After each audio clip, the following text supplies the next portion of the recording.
Double check that I'm rolling there, Ben. You're rolling.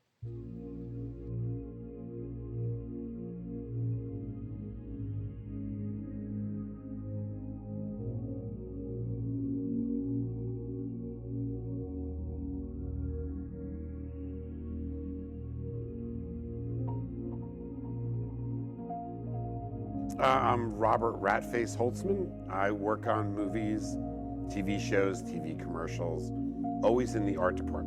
This is a naval radar scanner. Like down here is like an old Dumont wooden TV. Have some park benches, hospital gurney, basketballs when I do my gym scene. This is the boat that Oprah gave birth in the movie Beloved. Depending on what position I'm in, I work on like doing the draperies or doing the flooring, doing tile work, designing the scenes, going out shopping and finding things, like decorating. If we would walk into an apartment or house, imagine that it's completely empty, and we would I would find and bring in everything that you would have in a house. This is my shop. I've moved 4 times in the last 2 years, and there's a lot of stuff. So I have like old laptops for different, I get calls from different periods. My first big movie was Super Mario Brothers in the 90s. I've worked on Philadelphia, 12 Monkeys, a bunch of Kevin Smith films, Chasing Amy, Dogma, Jay and Silent Bob Strikes Back, Jersey Girl, Zack and Miri Make a Porno. It was on Mayor of Easttown. On Dogma, there's a scene where we're in a bar, and the location we found had the bar, but the back glass was gone.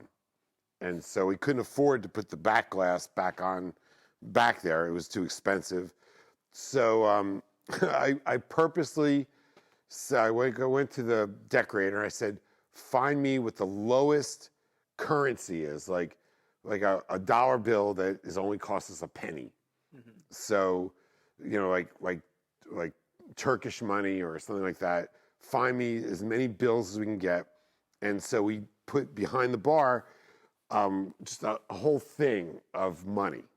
Like, it was like, I don't know, 20 linear feet of money.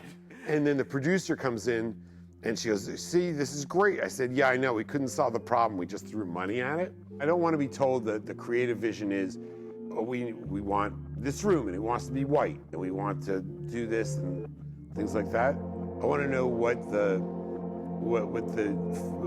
feeling, like, is it a dark comedy? Is it a horror movie? Is it, as a horror movie, what kind of a horror movie is it? So I want to know feelings and the emotions and the dream and that kind of thing. And then let's get down to what it takes. I like the things to be kind of either real or hyper real. I mean, so let's say that, it's weathered. So weathered being that, you can see the tar from cars like spraying that phone booth with road tar, or like the salt from the winter and stuff like that. So I like to have it not all clean. There's a scene in Jersey Girl where we're in this operating, she's giving birth, we're in an OR, and it's all like happy kind of pink colors. Then the birth starts to be, something goes wrong, and there's a beginning of panic about it. So I had them pull back the curtains, and the walls were this tile green, that medical green tile, which gave a whole different mood over the birth story. And so it began to be this panic and feel to it. So I'll try to work that out ahead of time, looking at the scene, and then working with people how to get these textures and colors and stuff like that. I have fake diplomas, like that one. This one has the glass out. So if DPs want to see the material in there, they'll ask for the glass out because reflections drive them crazy. Otherwise, sometimes they don't want to see the art, but they want to see that there is art. So they put the glass in, and then they'll put like a streak of light a reflection in the glass, obscuring what it is. So it's always a big fight if they want glass in or glass out. At the end of every show, they get rid of stuff. So I've been like either as they throw it away or get rid of it, I take some of it. Some of it I've gone out and purchased myself, just if I see something that I know I can't find again, and just add it so I can do rentals. Like every commercial and movie I do, I get between half a truckload. I get offered between half a truckload or like 3 boxes, and it just added into this 10,000 square feet of crap that I have. This is all Christmas. We do a lot of Christmas, and usually they ask me to do Christmas in July when none of the stores have Christmas. So I have to go like to wholesalers and things like that locally, and then I store the Christmas so we can reuse it or I can rent it. I was working on a pilot called Philly Heat. It's about firefighters. So there's a scene where there's a car. It was supposed to be just after a car fire. Now I think what I learned and didn't know at the time was that when there's a car fire, the metal itself super oxidizes and it rusts in hours. So if you pass by a car fire afterwards, you'll see a rusty car. So they asked for a white Camaro, freshly burned. And they moved, and they said we're gonna need it like next week. So I was arranging to get one, and they said, no, we need it today at 5. So I call a bunch of junkyards. I found the model Camaro they want in white. I said, put it on a flatbed, drive it to the fire academy. I called the fire academy. I said, I'm working on a movie. I'm sending you a Camaro. Please burn it. The fire department ran out. They were all thrilled. They burned the car. They raced it to set, and we shot this freshly burned Camaro. On 12 Monkeys, it was 5 o'clock on a Friday.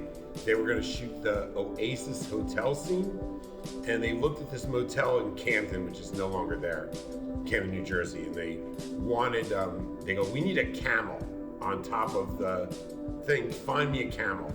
Now, again, it's like 5 o'clock on a Friday, and they want a life-size camel.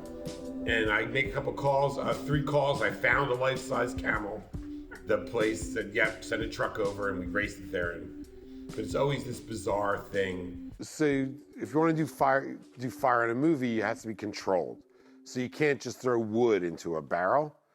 Also, then you don't want the fumes of the paint burning off and things like that. So these, I found a rusted barrel with the paint mostly off of it. We put a gas ring in it, so it runs by propane, and the flame comes up. So I rent these out to different productions when they need to do their fire barrel scene. All the work I did in Kevin's movies is being that I was the designer and got to be there from the beginning, from the kernel of the idea and problem solving. So that whole body of work, I'm very proud of, and that we created that whole world. So that was very exciting. I'm very proud of that. The movie 12 Monkeys, working with Terry Gilliam and helping I was like the assistant decorator, so I know I wasn't the person thinking of the big ideas, but I had to turn his big ideas into a reality. Things like that moment when there it is, or that moment where, as a designer, that I'm thinking of an idea, that I'm talking to people about the idea. The next thing you know, the idea is in front of the camera, and then it's forever. So it came out of my head, and now it is in the world, and it'll be in the world forever. So I just found these legal law books. All of that back there is my research books. These are all boxes of paperwork. On the Kevin Smith movie, there's this big excremental monster. And so we are first, like, what is an excremental? We have the meeting what excremental would be. Then a meeting about what he would be covered with and what he needs to do. So I'm having all these meetings with Kevin, with the producers, just endless meetings with different people who are dealing with shit. Maybe that's my career. This is a, you can't really see it, but it's an X-ray light box. This bin is all full of backpacks. These boxes are all full of backpacks. Business phones, phones from the 50s, phones from the 40s. I just trash picked this with banana seed. So trying to organize, I just kind of put things generally where they were, since I'm all by myself. How do you keep track of all this stuff? In my head. Yeah. Just in my head. All the crew people, from the PAs to the craft service and all that. And I explained to them that all of us are working, all the work we're doing every day, no matter what. The guy is emptying the honey wagon, the teamsters who are driving the trucks around, that all our work ends up going to a point 35 millimeters wide.